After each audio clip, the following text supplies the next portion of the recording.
নানা নাটকীয়তা এবং বিশ্বকাপের নানা মোড় নেওয়ার ঘটনার পর অবশেষে আবারও মাঠে ফিরতে চলেছে টাইগাররা। বিশ্বকাপের সময়টায় রীতিমতো অবসর সময় কাটানো ক্রিকেটারদের যে এবার দম ফেলার সময়টুকুও নেই, অন্তত সম্ভাব্য সূচি তাই বলছে। এই সূচি অনুযায়ী আবার প্রায় 23 বছর পর অস্ট্রেলিয়ার মাটিতে টেস্ট খেলবে বাংলাদেশ জাতীয় ক্রিকেট দল। মার্চ মাসেই টাইগারদের সাথে 3টি টি-20 সিরিজ খেলতে আসার কথা রয়েছে পাকিস্তানের। এই সিরিজকে সামনে রেখে বাড়তি আকর্ষণ হিসেবে আছেন সাকিব আল হাসান। ধারণা করা হচ্ছে এই সিরিজের মধ্য দিয়েই সাকিবকে দেখা যাবে দেশে ফিরতে এবং আন্তর্জাতিক ক্রিকেটে ফিরতে। দেখার বিষয়, সত্যিই সাকিব ফিরবেন তো মার্চ মাসে পাকিস্তান সিরিজ দিয়ে?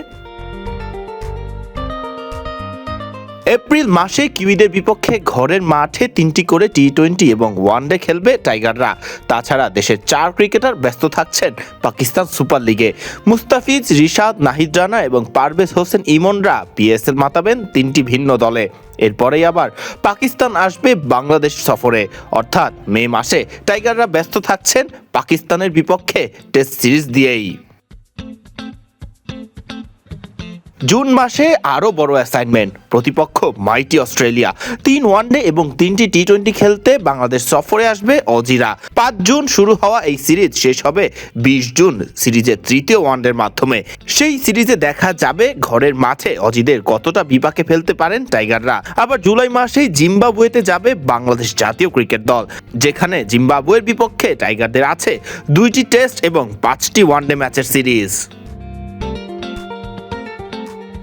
চলতি বছর আগস্ট মাসে প্রায় 23 বছর পর অস্ট্রেলিয়াতে টেস্ট খেলতে যাবে বাংলাদেশ জাতীয় ক্রিকেট দল, যেখানে অজিদের বিপক্ষে টাইগাররা খেলবে 2টি টেস্ট ম্যাচ। এরপরই সেপ্টেম্বরে নানা আলোচনা সমালোচনা এবং সম্পর্কের টানাপোড়েনে থাকা ভারতের আসার কথা রয়েছে বাংলাদেশ সফরে, যেখানে টাইগারদের বিপক্ষে 3টি টি-20 এবং 3 ম্যাচের ওয়ানডে সিরিজ খেলবে টিম ইন্ডিয়া।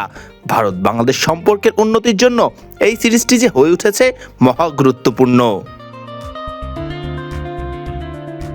অক্টোবর থেকে নভেম্বর বাংলাদেশে থাকবে ওয়েস্ট ইন্ডিজ। ক্যারিবিয়ানদের বিপক্ষে টাইগারদের থাকছে 2 ম্যাচের টেস্ট সিরিজ। আবার নভেম্বর ডিসেম্বরে দক্ষিণ আফ্রিকা সফরে যাবেন টাইগার ক্রিকেটাররা, যেখানে 2 টেস্ট সহ থাকছে 3 ওয়ানডে এবং 3টি টি-20 ম্যাচ, যা দিয়েই বছর শেষ করবেন জাতীয় দলের ক্রিকেটারেরা। কে জানে, হয়তো ততক্ষণে হাজির হয়ে যাবে 2027 সালের বিপিএলটাও। ফারদিন রহমান সকাল, বিডি ক্রিক টাইম।